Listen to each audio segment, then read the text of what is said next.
और यहाँ पे स्थानीय जनता से बात किए तो आप देख रहे बाढ़ पीड़ित एरिया में निरीक्षण करते हुए जन अधिकार पार्टी के राष्ट्रीय अध्यक्ष पप्पू यादव।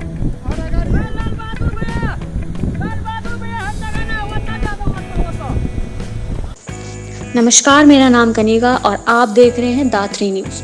बिहार में बीते कई दिनों से लगातार बारिश हो रही है, जिससे काफ़ी ज़्यादा पानी बढ़ गया है और साथ ही बाढ़ का भी खतरा बढ़ने लगा है।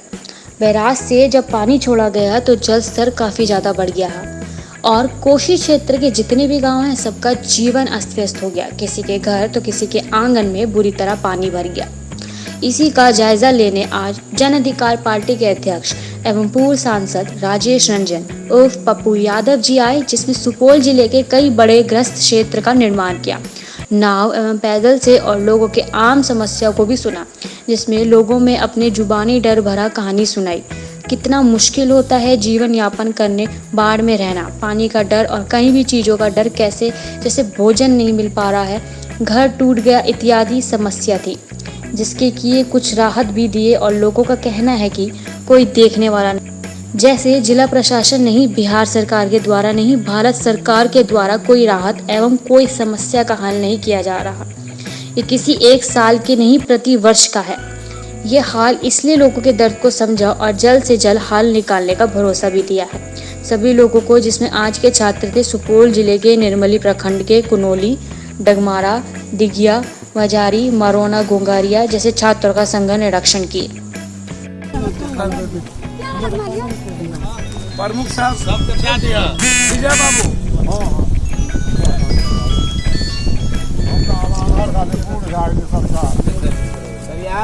बाईस परिवार छ ना, 22 परिवार छ ना, तो 22 परिवार का 50,000 ठीक से 50,000 हमें 22 का 5 ला लिए बढ़िया से सब परिवार का 50 नहीं सर जी, ला लिए बढ़िया से हम लोग अच्छा लगे, हम देखते हैं प्रणाम हम कहते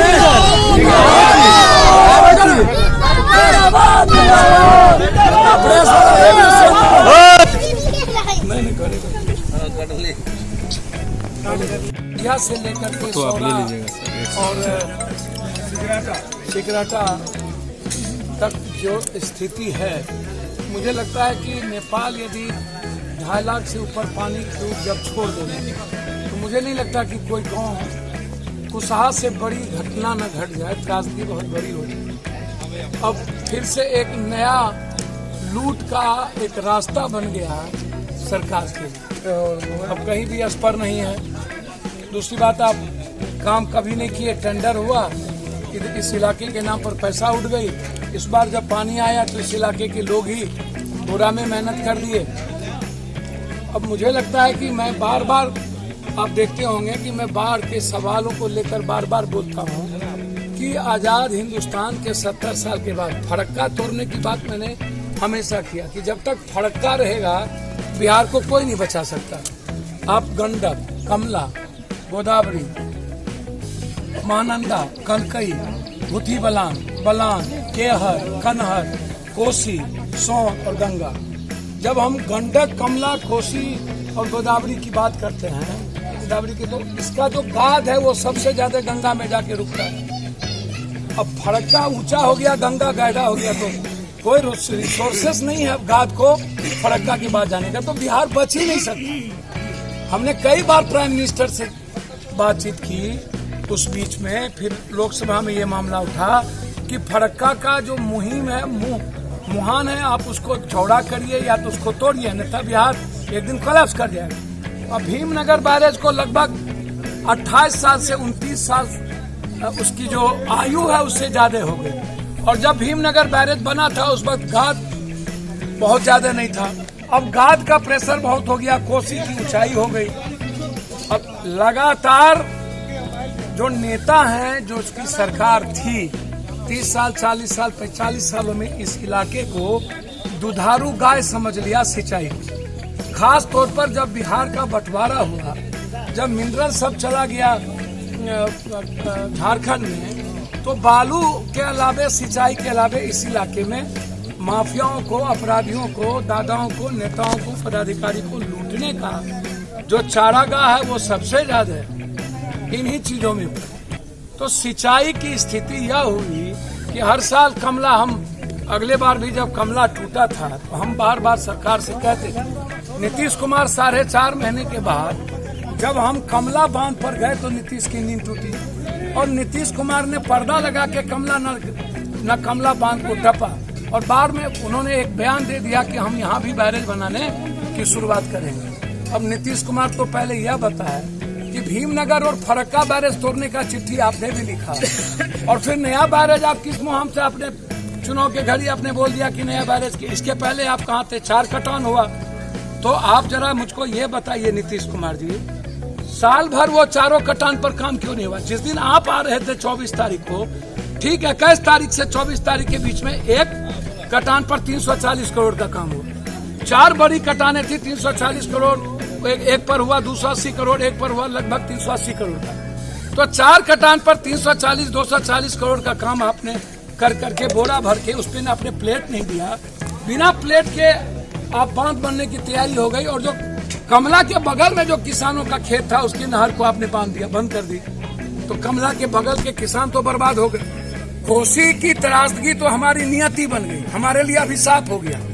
हमने इसके साथ जीना सीख लिया।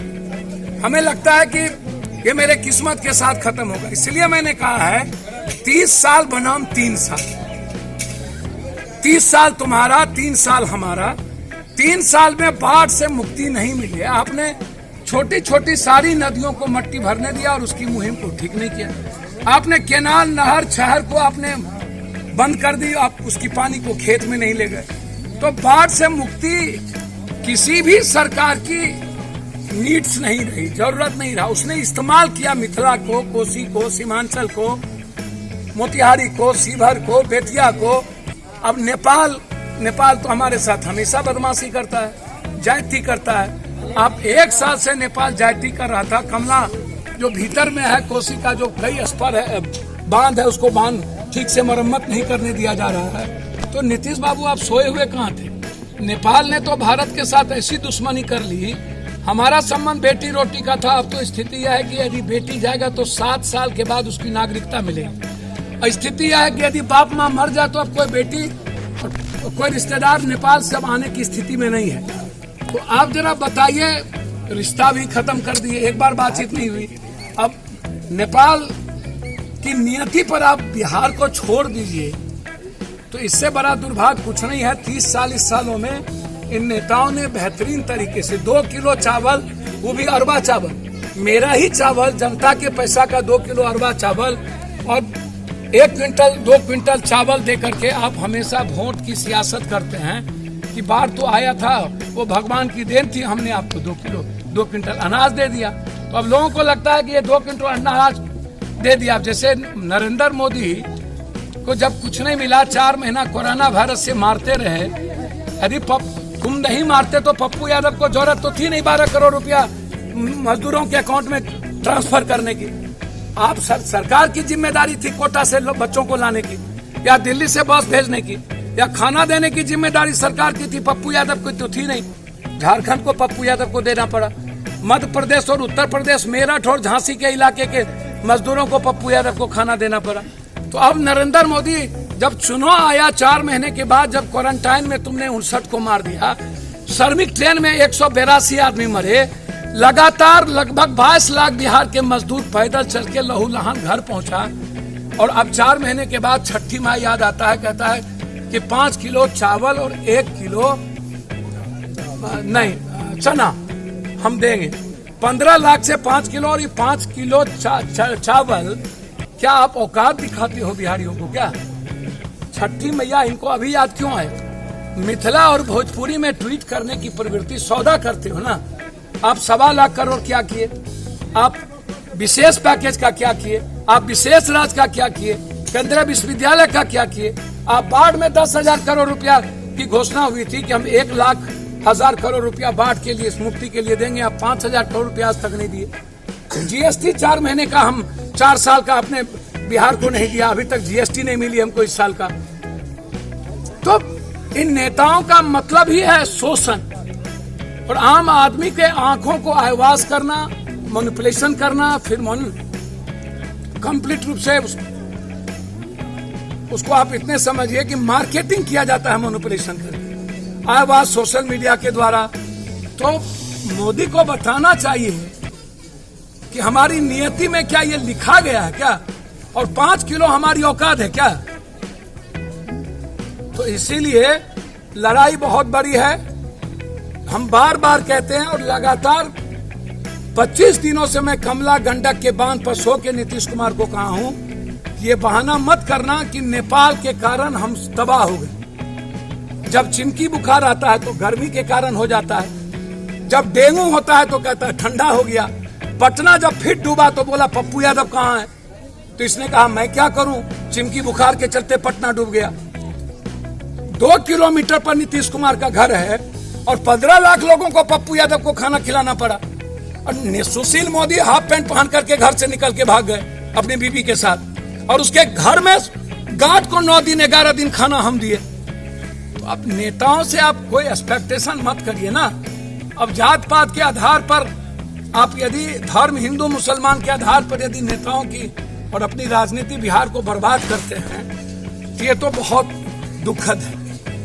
हम तो आपको इतने कह सकते हैं कि 3 साल के अंदर दुनिया का नंबर 1 बिहार हो सकता है, लेकिन ये जनता को सपना देखना पड़ेगा और यूथ को अपनी जिंदगी जीने की तैयारी करनी पड़ेगी। आगे विधानसभा चुनाव है, चलिए वो उस पर